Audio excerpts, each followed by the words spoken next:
Hi everyone, this is Ryan.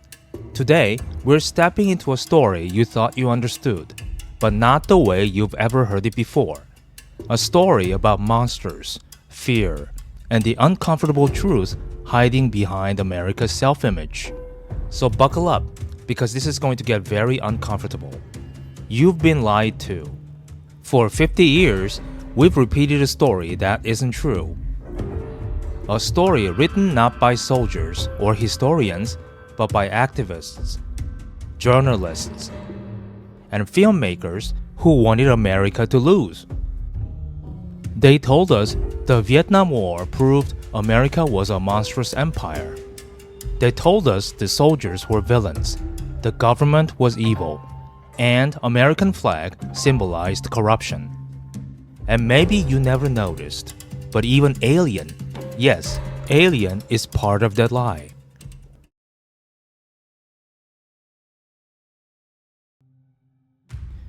Everyone says America lost the Vietnam War, but that's propaganda, not history. Militarily, the United States never lost. In every major battle, American forces crushed the enemy. The Tet Offensive, the moment the media declared defeat, was actually a catastrophic failure for North Vietnam. Tens of thousands of Viet Cong were killed. Their command structure was shattered. They were nearly broken. So how did victory become defeat? Simple. America won the battles, but lost the camera. A few Viet Cong fighters attacked the US Embassy in Saigon. Militarily irrelevant, quickly neutralized. But the moment the footage hit American television, the war was already lost. Not in Vietnam, but in American living rooms. For the first time in human history, a nation's own media became its own enemy. Instead of supporting their country, American journalists broadcast despair, magnified failure, and handed psychological victory to the communists. And he was right. After the war, Hollywood became a factory of shame. Movie after movie taught Americans to hate their own country. Soldiers were monsters. America was the villain. And communists were heroes. And then came Alien. Alien isn't just a monster movie. It's a Vietnam allegory wearing a sci-fi mask. A cinematic attack on America disguised as horror. In this narrative, Weyland Yutani equals America. A cold-blooded imperial machine. Soulless. Corporate. Willing to sacrifice human lives for resources and profit. But here's the trick. Weyland Yutani isn't modeled after America at all. It's modeled after one of the most ruthless colonial powers in world history, the British East India Company, the corporation that conquered nations, enslaved economies, and ruled by exploitation for 300 years. Yet, Alien takes the symbol, the empire of British colonial capitalism, and projects it onto the United States, rewriting moral responsibility. Workers are portrayed as powerless victims. Authority is corrupt. Human life is disposable. This isn't subtle. It is the exact story American media and academia repeated throughout the 1970s. America goes to war for money, not freedom. American soldiers are pawns. The system is evil. And then the mask comes off, literally. That line wasn't written by accident. It was written to tell you who the villain is supposed to be. America, the supposed empire of greed. Ash says the quiet part out loud. Crew expendable. And Hollywood wants you to believe that line is America's voice. Cold, greedy, willing to sacrifice human lives for profit. They sold us a fantasy that the Vietnam War was engineered by a shadowy military-industrial complex, a machine built to make corporations rich while soldiers died. It's a compelling story. it's emotional, it's scandalous, and it's completely false. Here's the truth they never teach in school because it destroys the entire narrative. The United States didn't gain anything from the Vietnam War. America didn't take land, didn't seize resources, didn't drain wealth from Vietnam. Instead, America spent hundreds of billions of dollars, lost over 58 young Americans, and received no profit, no territory, no economic advantage. The idea that corporations got rich from Vietnam is a lie, invented and repeated by left-wing activists, academia, and Hollywood filmmakers who needed America to be the villain. A lie powerful enough to become truth because it sounded dramatic. A lie people repeated without ever questioning, because outrage sells, shame sells, and propaganda spreads faster than facts. Hollywood didn't reflect history, it rewrote it. Alien wasn't exposing American evil, it was manufacturing guilt. And when people saw America as Weyland-Yutani, a soulless empire built on greed, the real beneficiaries were the communists who needed Americans to hate their own country. America didn't lose in Vietnam because it was weak. It lost because it was betrayed by its own storytellers. Weyland-Yutani is supposed to represent a faceless global empire, a corporation beyond borders, beyond morality, beyond the value of human life. But there's an unintended consequence buried inside that name. Why Yutani? Yutani is a Japanese name.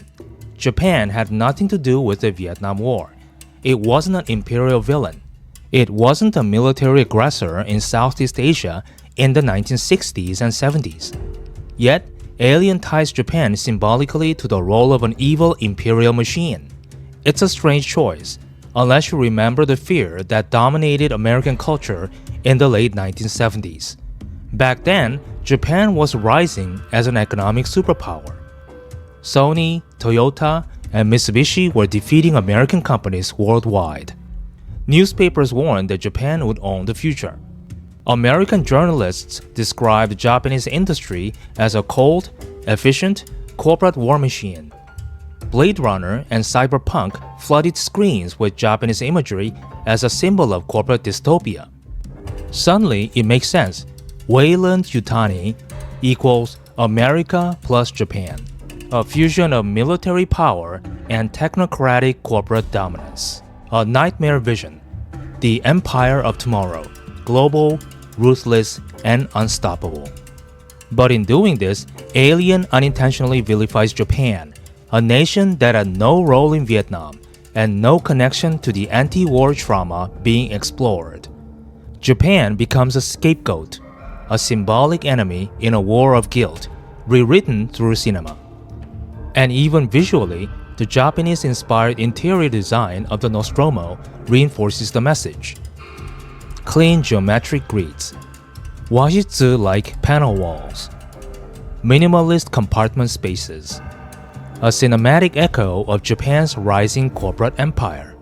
So while Alien attacks imperialism and corporate evil, it also commits a quieter injustice. By turning Japan into a metaphorical villain, it blames a nation that wasn't responsible for the war Americans were trying to process. A global empire of evil, built from American guilt and projected onto a convenient foreign face. Aliens doesn't just continue the allegory, it doubles down. The colonial Marines are not portrayed as the disciplined, elite fighting force they truly represent. Instead, they are framed as arrogant, childish, clueless, and doomed, a cheap caricature of the US military in Vietnam. Look closely. Their armor is plastered with American flags, dog tags, unit markings, war graffiti, unmistakably US Marines. Yet, they are wiped out almost instantly, humiliated, panicked, and incompetent. That's not an accident. It's symbolic punishment. Even a casual viewer can see the metaphor. The xenomorphs are framed as indigenous guerrilla fighters defending their home, using tunnels and swarms, striking from darkness, exactly the cinematic stereotype of the Viet Cong. James Cameron himself admitted that Aliens is a Vietnam metaphor. The technologically superior American military defeated by a primitive but morally superior native enemy. It perfectly matches 1980s Hollywood ideology. In this movie, the corporation engineers work for profit. The Marines die for nothing. War is pointless. America is evil. Hollywood turned heroism into humiliation. And then comes the ideological kill shot. Hollywood turned heroism into humiliation. You don't see them fucking each other over for a goddamn percentage. The message couldn't be clearer. The real monster isn't the alien. It's America. The enemy isn't the threat. It's corporate America. The Marines aren't heroes. They're disposable pawns. But here's the part Hollywood never told you. US Marines never lost a battlefield engagement in Vietnam. Every major fight, including Tet, ended with overwhelming American victory. What collapsed wasn't the military. It was the narrative. Aliens is not history. It's revenge fantasy. A cultural tantrum against American power. America won militarily, until journalists and filmmakers convinced Americans to surrender. They didn't defeat the Marines. They defeated the American mind. And what happened after America withdrew? Saigon collapsed. Millions fled by boat.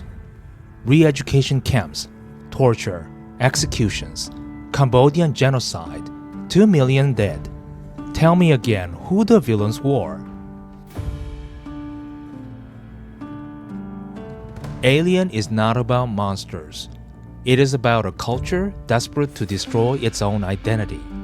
About a society choosing self-hatred over truth. America didn't lose Vietnam. It lost a propaganda war, broadcast by its own media, celebrated by Hollywood, and absorbed by generations who never learned what really happened. The real monster was never America. The real monster was the lie. It's time to eject it into space. Thanks for watching. If this challenged you, good. That's what history is supposed to do. I'm Ryan, and I'll see you in the next episode where we tear down another myth and face what we've been trained not to see.